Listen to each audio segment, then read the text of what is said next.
بسم الله الرحمن الرحيم. الزمالك كسبان 2-1، كسبان سيراميكا، واللي مكسبنا 2-1 سيف الصفا ابنكم الشكاي. ربنا بس يكملها على خير. الدقيقه دلوقتي 82 محاولات وتمريرات لصالح نادي سيراميكا كليوباترا، ودي اول كوبايه ينسون. ربنا يستر. محمد رضا بوبو لاسلام عيسى، الوان كويسه تو وحشه من اسلام عيسى، تتلعب الكره الاماميه عند حسام اشرف بيحاول يستلم دونجا يحط جسمه، تترد لصالح نادي الزمالك عند دونجا يغير اللعب.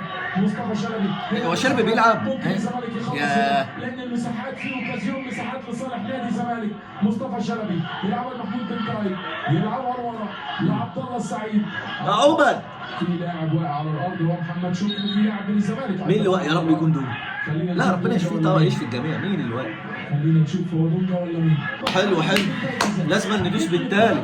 بص اول ما يتحرك، بص حسام اشرف اول ما يتحرك، بص محمود بن طايب على طول الراجل جاهز، مكنه عرضيات محمود بن طايب، لكن يديها دفع على حسام اشرف. ماشي نكمل بس زي ما احنا، مش هنبقى مضغوطين لحد ده 88 يعني نمسك نفسنا. نادي الزمالك كام دقيقة يا كابتن حنفي؟ كابتن محمد الحنفي كام دقيقة؟ يا عم لسه 88 يستمر لما تيجي 90. هيلعب رمية التماس، صلاح مصدق يلعبها مردودة مرة ثانية لصالح رمضان بيكم، تتلعب في العمق عند أحمد الحاج، تمريرة في الأولى بالخطأ لكن توصل عند أحمد هاني. فين انطلاقات أحمد هاني؟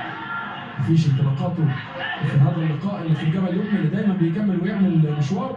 شوف الفرق ما بين الباك اليمين هنا وهنا. احمد هاني ما عملش انطلاقات، ما عملش خطوره. الناحيه الثانيه عمر جابر لما بيروح بيعمل خطوره لصالح نادي الزمالك. 90 دقيقه 90 دقيقه لسه 89 ما تيجي 90. لسه بدري. اماميه عند زلاكا، راسيه من صلاح مصدق، تطلع ركنيه لصالح سيراميكا كليوباترا. خطيره طلعها مصدق على الجنب. خطيره، فرصه هدف. الدفاع بتاعنا اصلا يعني بحس ان دماغهم مقطوشه، مع علم طوال حسام ومصدق. بحس ربنا يسترها على الكورنر ده بس. محمد رضا بوبو هو اللي هيلعبها بالقدم اليمنى، عنده اسيست في لقطه الهدف الاول. هل يكون اسيست في لقطه؟ امسك يا عم.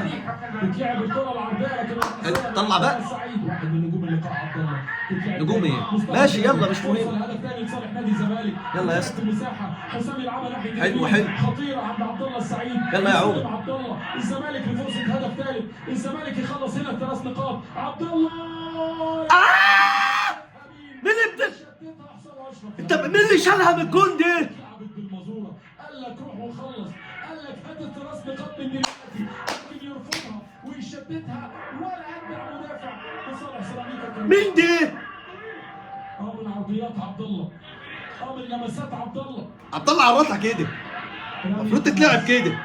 الواد لعبها كده وانا نفسي اديك كده. ايه دي؟ ما انا مش هتنيني قاعد لحد الدقايق الاخيره برضك مش مطمن. نقفل بالتالت ونخلص. 12 دقيقة يا سوادي الحيلة. شفت لك اكتر من 10 دقايق، شفت لك اكتر من 10 دقايق. استرها يا رب. ما كنتش بتحسب. شوط اضافي. اللي مستغرب ب 12 دقيقة ليه؟ كنت بتحسب معايا. مش مستغرب بس 12. تتلعب من شكري زلاكا. الحق يا عمر. يا سوادي يا عمر. خطيرة خطيرة لصالح سيراميكا كليوباترا. في ايه؟ اضغط. ايوه يا عم. يصعبها على نفسه قوي، لعيب حريف، لعيب مؤثر، لكن في عيب كبير قوي زلاكا. يا سوادي. بيبص في الارض كتير، ويرفع وشه. ترجع لمهند في الناشئين وانت بتجري بالكوره ارفع وشك. شكري عايز يلعب العرضيه، تخبط الونش يا ونش. زلاكا وصلاح، زلاكا يحافظ على يا عم ما تديلهمش كورنر يا عم. ضربه ركنيه لصالح سيراميكا كليوباترا، ضربه ركنيه. استنوا العرضيه اكثر من لاعب. هذه الخطيره. مين بقى اللي ايوه؟ بص عرضيه عبد الله السعيد. مين اللي طلعها ده؟ برجله بس. مين اللي حط بطن رجله؟ حسام اشرف. قطاع ناشئين، اسلحه فاسده. بطن رجله في الجول. يا سوادي. ضربه ركنيه في ثالث الدقائق، وقت المحتسب بدل من ضائع. بوبو يلعب الكره العرضيه وادي الراسيه تعدي الكل يقف رجب نبيل وتمر بسلام. رمي التماس لصالح سيراميكا كليوباترا. رمي التماس اهو 3 تبديلات. نازل ياسر كابتن علي ماهر هينزل 3 تبديلات. نازل يحارب يا اسطى، عدي يعني مش مهم، سيبونا نكسب يعني. انا زهقت من التعادلات قريف. محمد رضا. دي التبديلات اللي هيدفع بيها الكابتن علي ماهر لادراك هدف التعادل. شكري لمحمد رضا بوبو. زلاكا تمريره وحشه من زلاكا. تشتيت من لاعب الزمالك، ما تلاقيش غير احمد هاني. طب واحنا انت هنشتت؟ طب ما نسيب حد قدامي يعني نعمل مرتد. ما هو كده الكرة هتجيلهم يا سواد. محمد رضا بوبو يلعبها لمحمد شكري، تتلعب في المساحه لمحمد رضا بوبو مره ثانيه. ده توني اللي كان لعب اللقطه اللي فاتت. محدش هيقابل الرجاله ولا ايه؟ فرصه العرضيه الراسيه. وده اللي كنت عايز يلعب بيتين دي فرقة. البديل يعملها من عرضيه. هو على بيتين دي فرقة يا جدع. مش هغيره عنوان اللقاء. انا زهقت يا عم، كل كرة بكل ماتش تعادل. واللي هيلعب بايجابيه في الوقت ده احمد بالحاج. الزمالك لعب بايجابيه. اللعيبة بتاعتنا حتى هو مين اللي مش بيضغط وهو بيرفع يعني العرضية؟ مين اللي مش بيضغط؟ وانت مصدق ده انت 2 متر يا ابني. يا ابني ده انت دماغك مقشوطة. رجعنا لنقطه التعادل. عرضيه من شكري. سبقه وحطها بدماغه. وانت يا عواد يا عم، انا جايب ابن اخت واقف جول، انا بحسك قصير، انت تقوي راجل انت راخر. والله العيب والله العيب ما بقت مدرب خالص. هي مش عارف ده انا احسن ولا ده ايه.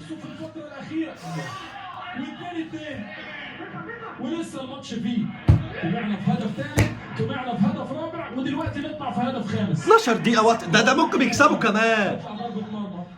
ضربة مرمى حسام اشرف زعلان اكيد.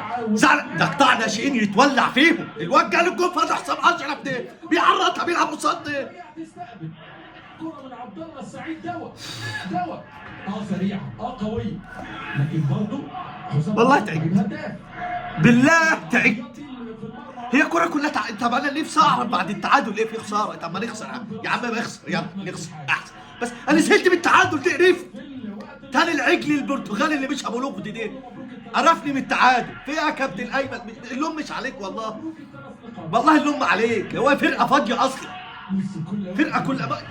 اقنعني هنكسب ازاي واللي عامل الجون بتاعنا اللي هيكسبنا دونجا وسيف الجزيري. هنكسب ايه؟ ده ريحتهم كلهم شخاخ قرف. على المستوى الدفاعي لعب دفاع، لكن يبقى عبد الله السعيد بعرضيه لحسام اشرف تترد بصالح سيراميكا كليوباترا. زلاكا 5 دقائق من ال 12 دقيقة. بالحاج يسلمها فخري لاكاي. دور كبير قوي فخري لاكاي. بص بيستلم يعدي ازاي. بيطلب محمد رضا بوبو جاله شد. بوبو يا ولد تتلعب اوفسايد. اعتقد فيها اوفسايد. بالفعل فيها اوفسايد. بطل. لعيبة سيراميكا كليوباترا عايزين يخشوا بالكرة جول. ادي فخري لاكاي لرضا بوبو من الاول هي اوفسايد. اللقطة الأولى لقطة إسلام عيسى هي أوفسايد. مظبوط دفاع الزمالك. مظبوط قوي. مظبوط قوي. أيمن موكا ومازن ياسر. أدي تبديل إسلام عيسى هيطلع. مازن ياسر ومحمد رضا نازل لأرض الملعب. محمد رضا بوبو رموت ماله وراه. نازل أيمن موكا. هل البدلاء يا رب بس ميدو وحسين لبيب يبقوا مبسوطين.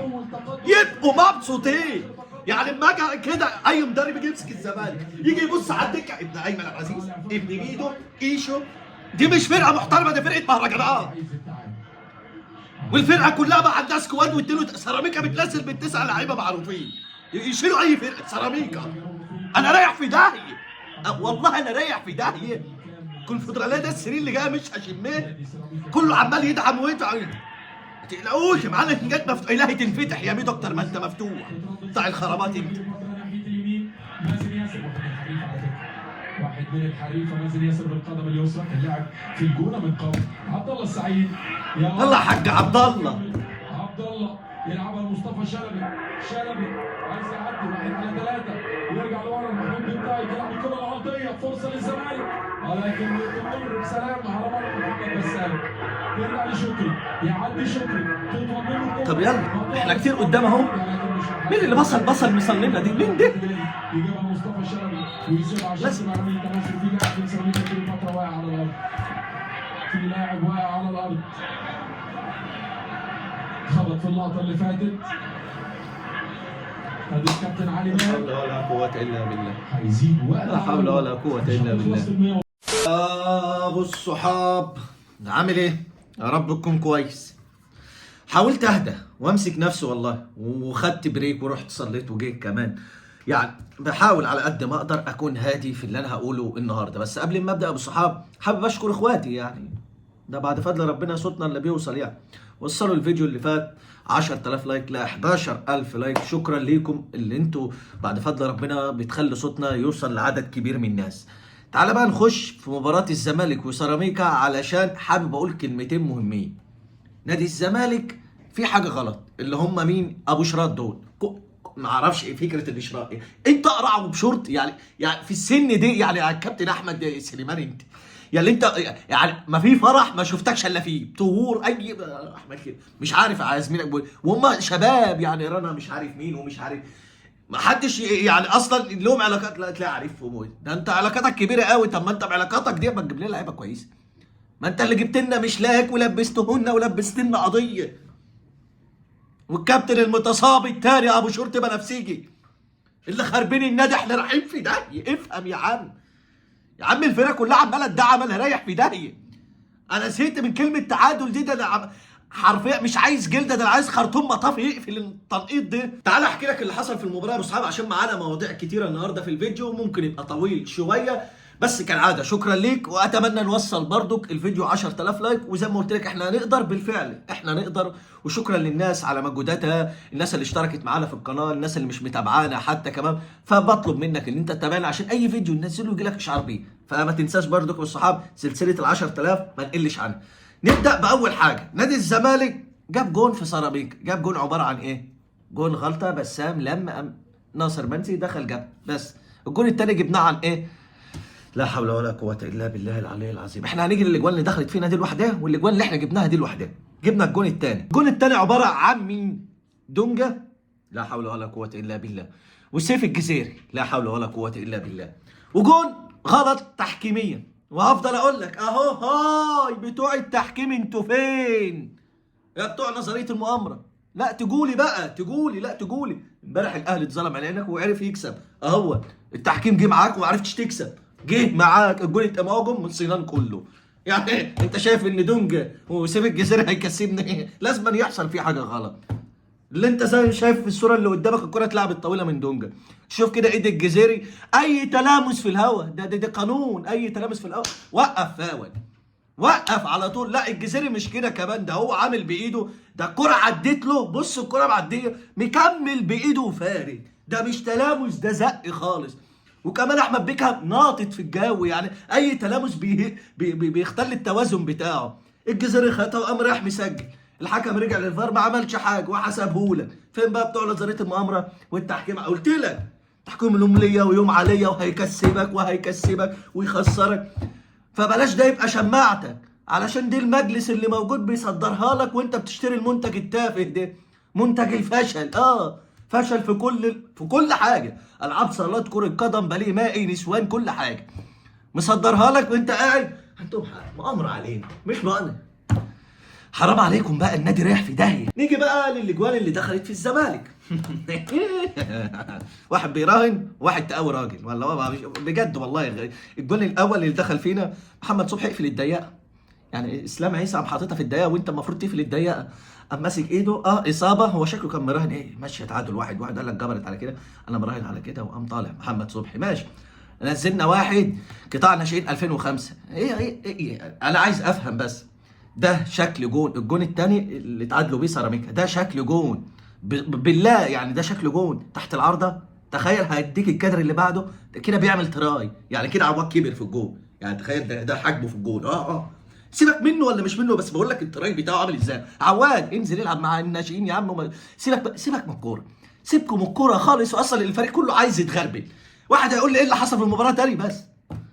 مفيش والله، احنا ما عرفناش نعمل حاجه. غلطه من بسام، الناصر جابها، الجون اتلعب اللي هو اصلا غلط تحكيمي بس، وهم قاموا مسجلين وكانوا ضاغطيننا بقى. لا الفرق بقى ما بين سيراميكا واحنا، هم كانوا ضاغطيننا وبيلعبوا كوره وبيعملوا تغييرات وبيعملوا كل حاجه. احنا لما بنيجي نغير قلت لك في فيديو امبارح، دي دكه البدلاء بتاع نادي الزمالك. هاي الزناري ابن ايمن عبد العزيز، عواد، وكان جنبهم ايشو. يا حلولي يا حلولي، مستشفى المجانين تتصل بيك. والله انا ما اعرفش انا صامد لحد اللحظه ديت في المركز الثالث ازاي. في الثالث يعني المفروض ننزل على دوري المظالم بفرقه الحنكشه دي. بالله احنا رايحين فين؟ انجدونا، الحقونا، الفرقه بتضيع. المشكله مش مشكله مدرب بس، كاداره ولاعيبه لعيبه كلها اصلا ضايع. يعني دونجا اللي انا بتكلم عنه الناس مفكره اني باجي عليه، ده تصرف واحد. بص بكل بساطه قدامك جايبها لك فيديو، اتفرج. مش عارف يبني الكوره، الكوره سخنه، حضر يا ابن كوم الشكاير يا مصنع، الكوره سخنه، مش عارف يحضر الكوره ويطلع وكايت هتبقى علينا جوه. نيجي بقى لتقييمات المباراة علشان معانا مواضيع تانية علشان نخلص المباراة. يعني بفضل للناس يعني ما اتفرجتش عليها ما ترجعش تتفرج، ما حصلش فيها حاجة. يعني ما فيش كورة ولا أي حاجة. المباراة خلصت 2-2، مباراة وحشة قوي. صبحي 0، بنتايج 0، حسام 0، مصدق 0، عمر جابر 0، دونجا انا قطعت علشان في شتيمة وبتاع وهو ما لهوش ذنب يعني، ووالده بس بجد انا قرفت. دونجا بعد اذنك يعني، بعد اذنك ما اشوفكش في النادي، ممكن بعد اذنك، لو بعد اذنك يعني تواضع معلش. سالب 10200 حلو كده، وصفر كمان، بتبقى كده كام؟ مش عارف هي في صفار كتير. ما اشوفكش في النادي. سيف جعفر 0، عبد الله السعيد محاليل وكلوكوزك واقف في بيتك عايز تجدد والله تجدد والله ب 2 جنيه وجبه، يعني خساره فيك الوجبه كمان يا عبد الله، كفايه بعد اذنك يعني. 0 برضه. شلبي لا حول ولا قوه الا بالله. انا حاسس ان الجيل ده هيخلص عليا. الجيل ايه؟ الصنان ده يعني الكوكبه الحلوه قوي في نادي الزمالك ده هتخلص عليا والله بدري. وانا عايز اتجوز، وانا عارف ان الدكتور قال لي يعني ابعد عن الزمالك والضغط والكلام ده بيأثر على النفسيه، وانا منك لله. 0 يا شلبي. ناصر منسي 8، هو الوحيد اللي بيحاول وبيجري تخيل في ظل الكوكبه ديت النجوم دي كلها هو هداف الدوري يعني، مع امام عاشور 11 هدف والراجل بيحاول. ناصر كوستا، ناصر مات 0 بقى كده. بس قول لي يا اسطى يا ابني، انت بتتصاب وبتيجي، انت كائن الامير ده، الامير حتى بينشف شويه وبيقعد شويه، انت ملزوق بتفافه يا عم. يا ناصر كفته انت يا عم، الاصابات والله بتاع ربنا وكل حاجه. نفسي اشوفك تحلل فلوس، العب. كل ما بيجي يرجع يتوقف اصابه مش عارف ايه. ايه القرف دي؟ فرقه ايه دي؟ حسام اشرف 0، قطاع ناشئين ما بيلعبش الا قصادنا يعني، فرق بره اوعى حسام على حسين على وي معانا ماليش مزاج. ليه يا اسطى؟ هو كده انيم جات له جون والجون فاضي حتى عرضها. قطاع ناشئين مصنن راخ. سيف الجزيري. مين النائب العام في تونس؟ رئاسة الوزراء في تونس، ابوس ايديكوا خدوه، رحلوه، مش عايز اشوفه تاني في النادي. بيجيب جون كل 3 سنين ويقعد عليه وبيشتكينا وبياخد دولارات كده على قلبه، وبيجوا الناس تقول لك افضل 9 افضل. معلش عشان ما نخسرش العلاقات ما بيننا وما بين تونس، كفايه بقى، معلش كفايه.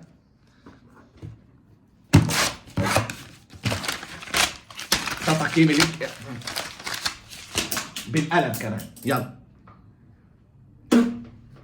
كابتن ايمن رمادي ما قيم في اول مباراه ولا تاني مباراه ولا تالت مباراه.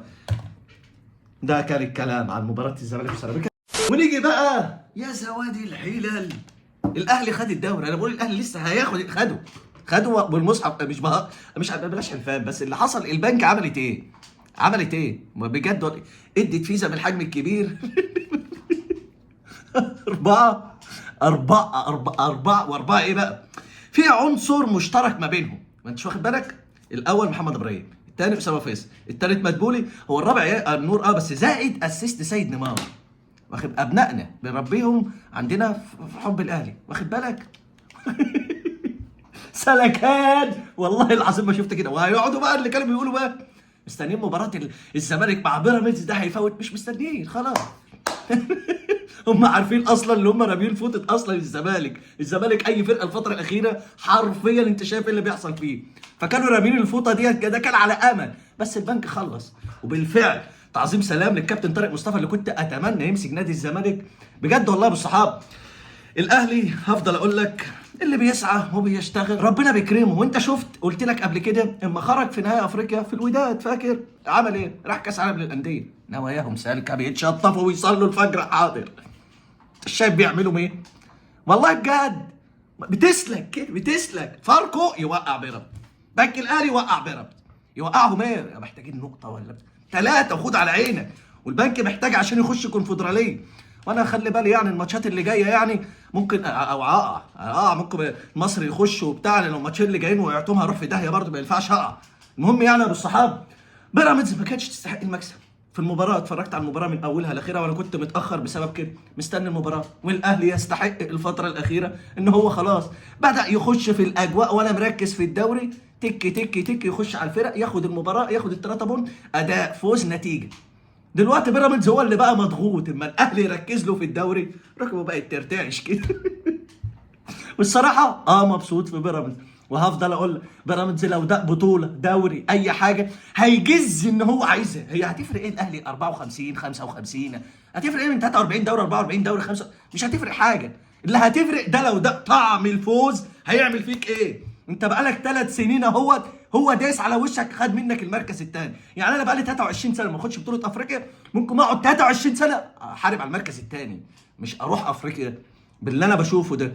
فانا فرحان في بيراميدز، ويا رب تخسر كل البطولات. بس بدكم الشكاير هتيجي للمباراه بتاعتي، من عندي مباراه كاس، هي البطوله دي اللي هتخرج. انا قلب حاسس في السيزون ده كله كنت تخسر افريقيا كمان، وان شاء الله تخسر. تيجي مباراه الكاس تكسب، يبقى الاهلي خد الدوري، بيراميدز خد الكاس، وانا اتجلت. بجد والله العظيم الاحوال تصعب عليه والله. ده فرحان وده بيزقطط، واحنا اللي طلعان عينينا معانا مجلس اداره بشراط. المهم يعني يا ابو الصحاب ايه رايك؟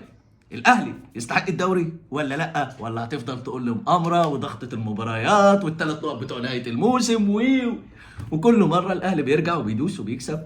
وبالفعل اتصدر الدوري، وانا بنسبه كبيره اقدر اتوقع يعني هو لسه الدوري لسه في الملعب، ده كان ليه كام ماتشين وده ليه ماتشين، بس برضه خلاص بنسبه تتخطى ال 95% الدوري اهلاوي. وبس كده، وده كان الفيديو بتاعنا النهارده يا اصحاب، اتمنى يكون عجبك. هو طبعا بيعجب الاهلاويه، وما فيش حد مبسوط الايام ده الا الاهلاويه. الخساره حتى الوحيده اللي خسروها اللي هي قبل نهائي افريقيا جت في مصلحتكم. قلت لك ليه؟ عشان كولر يمشي وتشوف الاهلي يرجع، ده الطبيعي، لازم يحصل هزه وهو بيرجع على طول. بيرجع على طول، واخد بالك؟ مش بيعلق فشل على الحكام ومش عارف مين اهو تصدر الدوري ومجهوده مش تحكيم ولا مش عارف مين. وانت شفت النهارده في مباراه الزمالك وشفت امبارح في مباراه الاهلي. بلاش تعليق شماعات، واللي بيستحق ربنا بيكرمه ولا اكتر يعني طول التاريخ ده كله هو الباطل وربنا مكمله في الباطل. ما تعقلوا الكلام ده. كان كل كلام يا ابو صحاب، مستني رايك في الكومنتات، وكالعاده مستمر بدعمك. شكرا ليك. الفيديو اللي فات وصلته 10000، اعتقد الفيديو ده نقدر نوصله 10000.